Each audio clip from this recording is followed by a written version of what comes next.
புரியாத புதிராய் விளங்காத விடையாய் இருந்தாலும் உண்மைகள் பொய்யாகுமா?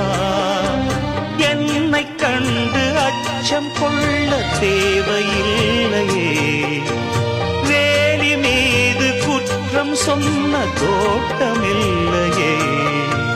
நண்பன் என்று என்னை ஏக்கும் நாள் வரும், அந்த நாள் வரும். எங்கிருந்தோ இளங்குயிலின் இன்னிசை கேட்டு கண் விழித்தேன். நினைவு அலைகள் மனதில் எழும்பும் நேரம், தட்டிவிட்டேன் மனக்கதவை. திறந்து பார்க்க விரைந்து வா நெஞ்சம், உந்தன் நெஞ்சம் கொண்ட சஞ்சலம்